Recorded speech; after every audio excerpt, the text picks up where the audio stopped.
Hello everyone, welcome to our channel Aprecia English Channel dengan konten kita namanya Mager, Mastering Grammar in English Rapidly. So, sesuai dengan namanya, kita bakalan belajar tentang tata bahasa atau grammar bahasa Inggris secara cepat.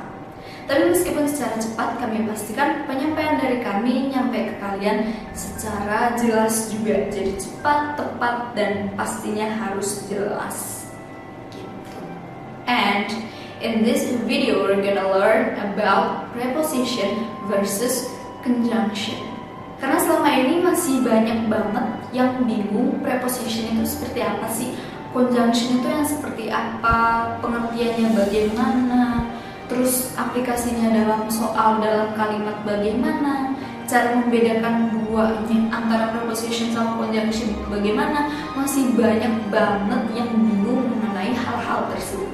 Jadi, di video kita kali ini kita bakalan kupas tuntas perbedaan preposition sama conjunction.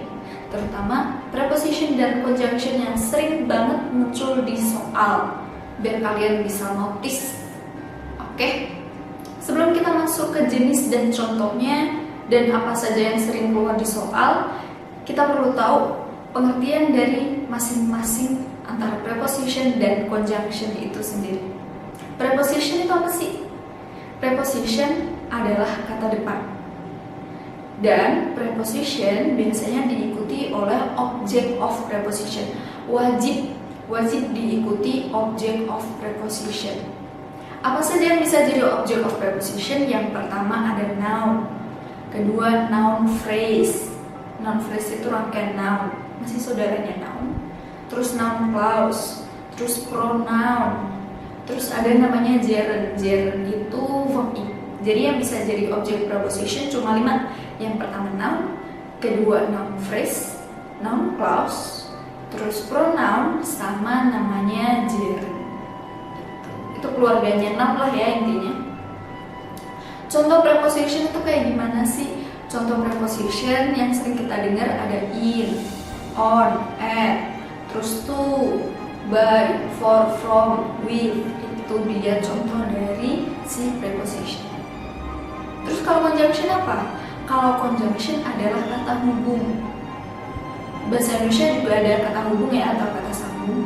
Fungsinya adalah untuk menghubungkan antara si main clause atau induk kalimat dengan subclause atau si anak kalimat. Nah, contohnya bagaimana? Contohnya ada because, karena ada when ketika atau saat, ada while sama ketika atau saat, ada as, ada if, ada since, dan banyak lagi contoh-contoh conjunction. Cuman yang sering keluar itu. Ingat, dia menghubungkan antara induk kalimat main clause dengan anak kalimat yaitu subclause. Nah, ada beberapa conjunction yang dia memiliki makna yang sama dengan preposition. Jadi conjunction sama preposition bentuknya berbeda atau hampir sama, tapi memiliki makna yang sama. Terus kita tahu itu saatnya pakai conjunction, itu saatnya pakai preposition, bagaimana? Apa saja sih yang keluar? Biasanya itu yang mirip-mirip ada because, karena itu conjunction. Preposition yang mirip adalah because of. Terus ada although atau even though atau though aja, artinya meskipun atau walaupun. Itu dia memiliki kembaran di preposition, despite atau in spite of. Terus untuk conjunction when sama while, dia memiliki kembaran yaitu in sama during.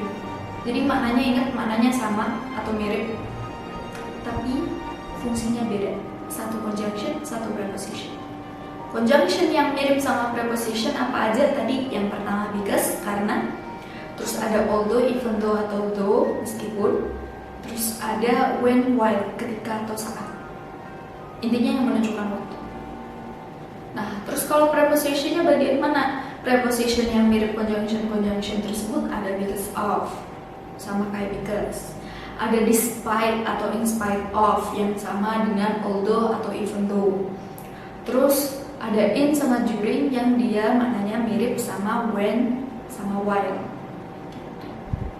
Terus bedanya apa sih? Kapan kita pakai enduring, kapan kita pakai run while, kapan kita pakai because of, kapan kita pakai because aja. Cara membedakannya adalah kalau conjunction dia diikuti subjek sama verb finite atau verb asli. Sekali lagi, conjunction diikuti subjek dan verb. Verbnya verb asli. Verb asli itu yang bagaimana? Verb asli itu verb yang sesuai dengan tenses. Jadi yang kalian hafalkan 16 tenses lebih itu, banyak banget itu namanya verb asli.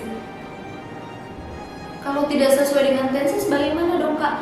Kalau tidak sesuai dengan tenses namanya verb palsu. Ingat, verb yang sesuai dengan tenses namanya verb asli, dan conjunction diikuti oleh subjek dan verb asli. Kalau preposition bagaimana? Kalau preposition dia diikuti tadi object of preposition. Ada noun, ada pronoun, ada noun phrase, ada noun clause, ada gerund atau verb ing tadi ya. Itu. Atau kalau misalnya kalian masih bingung noun yang bagaimana, pronoun yang bagaimana, tonton deh video kita sebelumnya. Cara gampangnya adalah kalau preposisi dia tidak diikuti verb asli. Jadi setelah preposisi dia nggak ada verb aslinya. Gitu. Ingat, kalau conjunction setelahnya ada subjek dan verb asli, verb yang sesuai sama tenses. Tapi kalau preposition setelahnya nggak ada verb aslinya, adanya keluarga noun. Ada satu kalimat nanti kakak bakalan bikin ke bentuk conjunction sama bentuk prepositionnya. Oke? Contohnya yang pertama, meskipun menjadi pemenang dalam banyak nominasi, dia tetap ramah. Kalau pakai versi conjunctionnya jadinya, although she becomes the winner of many nominations, she remains humble. Although she becomes the winner of many nominations, she remains humble. Ada although di situ sebagai conjunction, artinya meskipun, she-nya sebagai subjek, dia, becomes yang menjadi verb sesuai dengan tenses, berarti dia verb asli. Sekali lagi, ada although sebagai conjunction, ada she sebagai subjek, ada become sebagai verb asli karena sesuai sama tenses. Itu kalau misalnya kalian mau pakai conjunction, setelahnya harus ada subjek dan verbnya. Kalau saya pengen translate itu pakai preposition, bagaimana Kak? Kalau misalnya ditranslate pakai preposition, hilangkan subjek verbnya. Ingat, kalau preposition dia hanya diikuti keluarganya noun sebagai object of preposition. Jadi nggak ada pola subjek verb. Jadinya bagaimana? Jadinya misalnya, despite atau in spite of the winner of many nominations, she remains humble. Despite atau in spite of the winner of many nominations, she remains humble.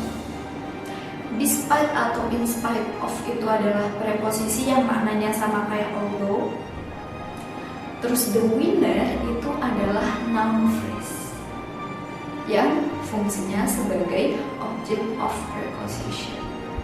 Subjeknya mana? Subjeknya nggak penting. Verbnya mana? Verbnya nggak penting. Kalau preposisi, ingat, nggak boleh diikuti subjek verb. Dia hanya boleh diikuti keluarganya noun sebagai object of preposition. Seperti itu. Contoh satu lagi. Karena kecelakaan, Mawar terlambat. Atau Mawar datang terlambat. Karena kecelakaan, Mawar terlambat. Kalau misalnya ditranslate pakai conjunction, bagaimana jadinya? Jadinya, because Mawar got an accident, she came late. Although Mawar got accident, she came late. Because Mawar got an accident, she came late.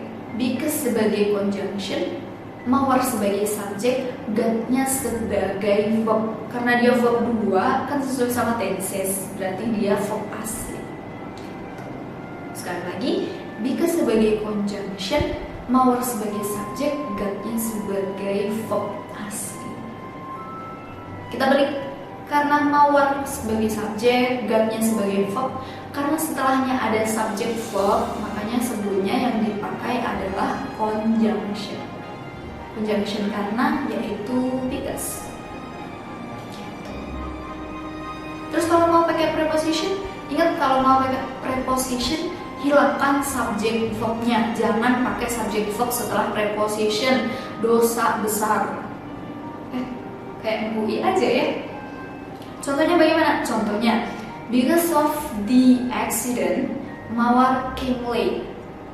Because of the accident, Mawar came late. Because of itu preposition yang setara makna dengan because, sama-sama karena. Karena because of itu preposition, jadi kita nggak bisa nama Mawar got an accident, nggak bisa.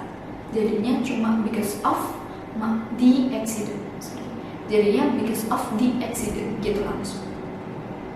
The accident sebagai apa? The accident adalah noun phrase yang fungsinya sebagai object of preposition. Sekali lagi, kalau conjunction pastikan setelahnya subject verb. Atau dibalik, kalau ada subject verb pastikan sebelumnya adalah conjunction.